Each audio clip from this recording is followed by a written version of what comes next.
Welcome back to CHAOTIX-Plus, the next level of November Chaotix. And thank you to Alexander for coming up with this fun little bit of wordplay that I now get to greet you with. Merry CHAOTIX-MAS! Now, so far, I have gone over all the characters and then some when it comes to Knuckles Chaotix, and yes, I do still have to cover the game itself, and I apologize for the delay on that, but that's turning out to be a hefty video. But there was always a topic I've wanted to cover ever since I came up with the idea for this marathon. Something that's kind of stuck in the back of my mind since I originally played Knuckles Chaotix. I got this game with the understanding that this was about Knuckles the Echidna, the guardian of the Master Emerald. But if you've played the game, then you know there are 0 emeralds to be found. What you have instead are rings. Now, those are nothing new to the world of Sonic, or even Knuckles, but Chaotix is just obsessed with the things. You of course have your standard rings to collect, all while holding a ring that tethers you to a partner character with their own ring, and this forms the central mechanic of the game, the tether. You also have giant rings hidden within levels, but there are also giant rings at the end of levels that lead you to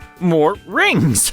Even the shields of this game look like rings, and Robotnik has swapped out little critters that usually power his badniks with, you guessed it, rings. And not just the little guys, I'm also talking about the boss encounters and even Metal Sonic Kai. Rings, rings, rings, all the way down. Said that word so much already, it's stopped making any kind of sense. So yeah, I was a little confused as a kid, and I was hoping that the story in the instruction manual would at least shed some light, but that just brought up even more questions. You see, in the American manual, the story of the Chaotix takes place before the grand opening of Carnival Island, and Dr. Robotnik is gunning for this island's power emerald, which provides electricity for all the rides of the facility. Knuckles, as the guardian of Carnival Island, patrols its perimeters to make sure the opening goes off without a hitch. But while patrolling a far-off section of the island, Robotnik swoops in and captures all of his friends with the combi confiner. Knuckles learns that he can free one friend at a time with a magical ring tether, and from there they set off to save Carnival Island.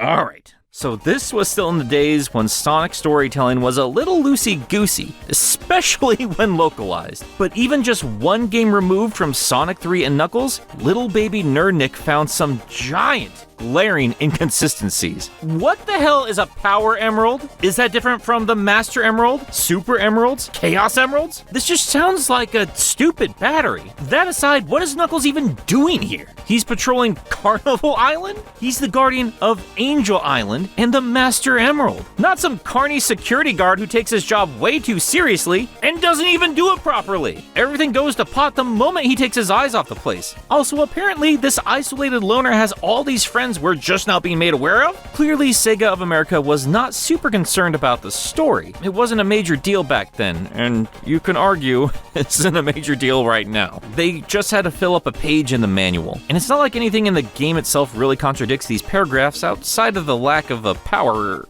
emerald. As again, that never shows up in the game proper. And I do actually like the justification for the ring tether here. This actually would explain why Knuckles would even bother working together with the Chaotix, and not all at once, because the effects of the combi catcher can only be reversed by the magical effects of the sling rings. And while it makes absolutely no sense why Knuckles would leave one island to protect the theme park on a different island, this at least makes sense to the resort-style settings of Chaotix. And if you smudge the details just a little bit, the Archie adaptation of the story, as much fun as I had making fun of all the goofy elements of that thing, do make the setting a little more feasible. In that canon, this is an amusement park that was built on Angel Island that Knuckles didn't agree to, but since this version of the floating island has a little more involvement with the goings-on with Mobius, and Knuckles is not the only sentient animal on the island, it's not really up to him if this place is built or not. Best he can do is just make sure that nothing sinister is going down. This also retroactively makes sense of Carnival Night Zone if you're following the logic of Archie. But that's as far as I'm willing to go in terms of compliments for the American rendition of the Chaotix story.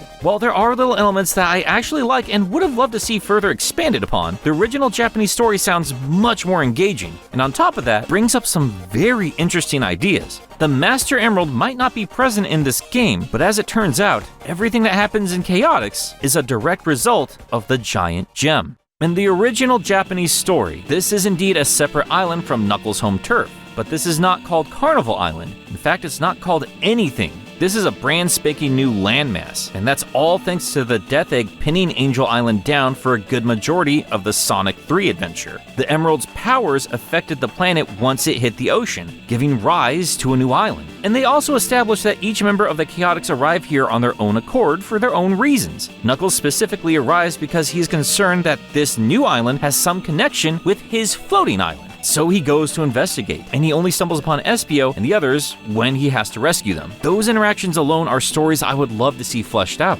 And the island does get a name eventually when Eggman arrives. The Neutrogic High Zone. That is a word that was created by someone who does not completely understand the English language. I keep wanting to call it neutronic. That sounds way cooler. Anyway, yeah, Eggman arrives for his own purposes. He goes to inspect the place and comes across a giant special ring with engravings not dissimilar from the ancient writings of Knuckles' people. So he builds Neutrogic to take full advantage of this new source of power. They don't really explain why he turns it into a resort, but that's also just kind of been his motif, so whatever. What's interesting is I take this to mean that the Master Emerald activated these ancient rings in some way, and within the special zones created by those rings, the residual energy of the Master Emerald and its altar form into the Chaos Rings. I am relying on translations here, so if I am misinterpreting anything, I do apologize. Anywhere I look online, they describe the Chaos Rings forming from Master Emerald pillar energy, and I would assume the pillars would be the altar on which the Emerald resides. At first, just from reading about the Chaos Rings in the past, I assumed that they had formed as solidified residual Master Emerald energy that caused the island to rise. But that added wrinkle of Eggman discovering ancient rings like the ones found on Angel Island, which, if you remember, was what Sonic found on a beach that kicked off Sonic 3's story, that leads me to believe it's possible that Angel Island had landed in a spot where Knuckles' people once existed on the planet below, reawakening the power of these long-forgotten rings. Maybe Angel Island stays stationary in the same spot in the sky.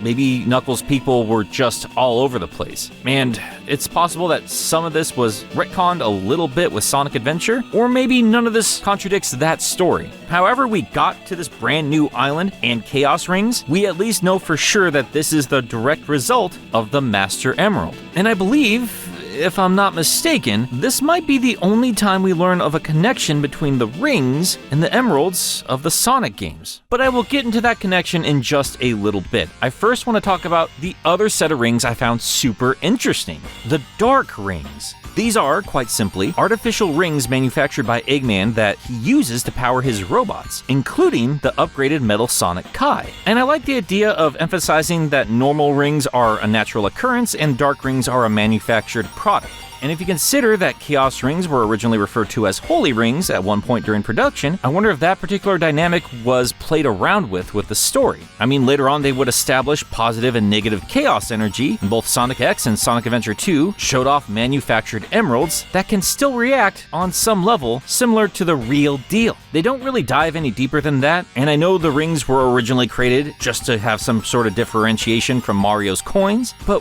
whether they intentionally did this or not, they did create a very interesting world that is worth digging a little deeper into. The rings being a natural phenomenon makes perfect sense to me, as does Sonic's speed. I don't really need a creator myth to expand upon them. This is a world filled with loops and chaotic energy, and it only makes sense that rings would form to help contain this power and take on the shape of a world that's filled with landscapes that are naturally filled with rings. And Sonic being a creature that evolved to adapt to this environment also makes sense to me. But beyond that, Eggman trying to break down, understand, and harness this power makes him a very interesting threat. And I like that this particular idea is still a continuation of Sonic 3 in some way. All that time with the Emerald, all that time with those rings, he has finally created rings of his own and can power up an already deadly robot in ways we haven't seen before. Metal Sonic transforms into a Death Egg robot after Eggman infuses the power of a ring into him. I just think that dark rings are neat and an idea worth exploring, but so are the other major loops in Chaotix, the Chaos Rings. Because it makes me wonder, are all rings born from emeralds? Or is it just these Chaos Rings? I would assume that they are born exclusively from Master Emerald energy, as they take on multiple colors and don't act too dissimilarly from Chaos Emeralds. We do know that standard rings have some kind of a connection with emeralds already, thanks to acting as a power source for super forms, as well as functioning as a doorway into dimensions where you can collect the emeralds. I don't know, it's all super cool, and it makes me think about all the other connections to all these other power sources. Like I've said already, reality. The way I've always seen it, the emeralds and the rings are a natural occurrence in the world of Sonic. And we also know that people of ancient tribes have worshipped these emeralds. There may or may not be an actual spiritual element to it. With all the crazy demigods, I would assume that's the case. But I just don't think the story needs to end there. We have actually spent a great deal of time in the games detailing a bit of the history of Knuckles' people and their relation to the Master Emerald. But even with what we know about their destruction, and we do know that Chaos and his babysitter reside within the Master Emerald, we don't really have a proper answer as to why the island is sitting in the sky. We just know for sure that the Master Emerald keeps it afloat. Now, Sonic Adventure did establish that without Chaos present within the gem, that will apparently throw things off too. But even with that element involved, all of this makes me feel like there is still a lot of compelling stories worth diving into when it comes to the Sonic game universe. What is the true purpose of Angel Island? Is the Master Emerald just too powerful to sit on the planet below? Clearly it has a reaction to it, and with all the sets of emeralds, I've always found it strange that the Master Emerald, despite its name, is the only one of its set. Which is weird when you consider that Angel Island isn't the only floating landmass in the skies above Sonic's world. What about Little Planet, Babylon Garden, Lost Hex? What mysteries still hide in the clouds? What stories and adventures await? I would certainly love to find out. And all those thoughts just came from the Master Emerald's influence on Knuckles Chaotix. I just think it's incredibly neat that there is so much potential from all these little throwaway ideas that were brought in just for this game. Even if some stories contradict each other, with a little hard work and creativity, I still think you can merge some of these elements together. And Sonic Team certainly isn't afraid of a retcon here and there. And I do still like some of the smaller elements that were brought in from the American side of things, like the explanation of the ring tether. I think you could easily roll that into a grander tale that's inspired from the Japanese side of things. And if done right, if Sonic Team ever wanted to get back into bigger stories and wanted to be a little more bold with detailing the actual world of Sonic the Hedgehog, well, we certainly have a lot of ideas worth looking into. But maybe let's first start with an actual name for the planet. That's going to be it for today, guys. Gotta get back to work on the Chaotix video. So until next time, stay safe, stay happy, enjoy your holidays to the best of your ability, and have yourself a very merry Chaotix-MAS. Toot toot, little helpers.